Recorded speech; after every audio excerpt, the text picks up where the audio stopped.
All right, let's talk about a neat little utility in Next.js called RouteContext. Now, on the surface, it might just look like another helper for us TypeScript folks. But if you dig a little deeper, you'll see it's actually a signpost for a massive strategic shift in how we're building apps for the web. But first, let me ask you this. As a developer, have you ever spent hours, maybe even pulled some hair out, debugging something only to realize the whole problem was just a typo in a URL parameter? We've all been there. It's probably one of the most common and frankly infuriating bugs out there. Ah, yes, this old friend. I'm sure you've seen this error message more times than you can count. Your code is humming along, it expects to find a value from the URL, but it's not there. Maybe you spelled it wrong, and just like that, everything grinds to a halt. Well, that right there, that's the exact problem we're going to solve today. This whole mess really comes from something we can call the parameter problem. For a long time, especially back in the days of the Next.js Pages router, dealing with URL parameters was kind of like the Wild West. It was all untyped data, and it was a constant headache if you were trying to write code that was safe and predictable. So in that old model, you had this one single query object, and it was a free-for-all. It had everything shoved into it. Your path segments, like a user ID, and your query strings like $sort equals desk.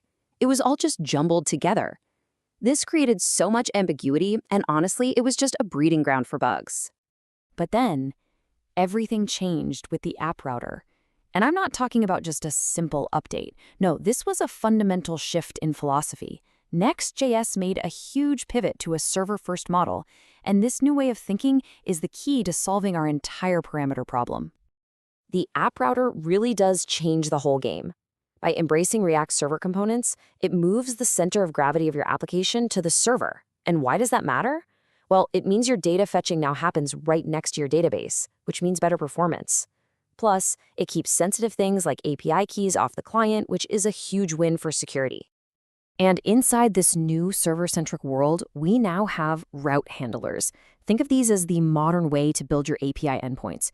You just create a route.ts file, and you get to use the standard web APIs you already know and love, like request and response.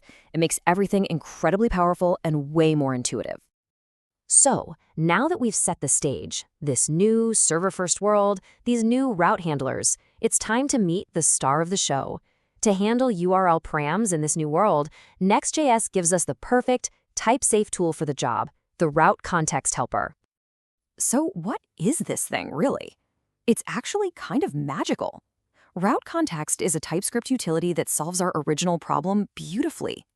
It literally looks at your file path, understands the dynamic parts you've defined, and then automatically gives you strong, predictable types for them right inside your route handler. No more guessing, no more typing things out by hand. It just works. And the benefits are immediate and, frankly, awesome. First, you get amazing type safety and autocomplete right in your code editor, which just makes you develop so much faster. This naturally leads to a way better developer experience. But most importantly, it prevents those annoying runtime errors by catching your typos at compile time, long before your code ever gets to your users. Okay, that all sounds great, but talk is cheap, right? Let's make this real. Let's jump into some actual code and see what this looks like in action. We'll start with a classic example. Let's say you want to build an API endpoint to fetch a single user by their ID. Your file structure would look exactly like this: app/users/id/route.ts. That ID in the square brackets, that's our dynamic segment.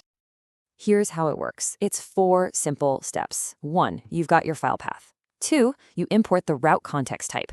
Now, number 3 is where the magic really kicks in. You apply the type to your handler's context, and you pass it the literal string of the route path. That's the secret sauce. With just that one line, TypeScript knows everything. So in step 4, when you access ctx.params, boom, it knows there's an ID property, and it knows it's a string. It's perfectly safe, and it autocompletes for you. Okay, cool. That works for a single ID. But what about more complex routes? Let's take a blog, for instance, where a URL might have multiple parts, like /blog/2023/12/mypost. You handle this with something called a catch-all segment, which you write as $slug. And guess what? The process is almost identical. You define the route with that catch-all syntax, you import the type, You apply it with the literal route string, and now look at the result in step 4. This is where RouteContext gets really smart. It sees the ... and knows that slug isn't just one string, it's an array of strings. So for that URL blog/2023/12/mypost, your slug variable would literally be an array with 3 strings, 2023, 12, and mypost. It's completely automatic. So as you can see, this is about so much more than just a convenient little helper. What we're actually witnessing with RouteContext is a key piece of a much larger, very deliberate shift in how Next.js thinks about routing and accessing data. And this really just says it all, doesn't it? We've moved away from that single, untyped, ambiguous query object of the past. We're now in a world of distinct, purpose-built APIs that are strongly typed and predictable right out of the box. This table breaks down that shift perfectly. In the Pages router, you used req.query for both path and query parameters. It was all crammed together.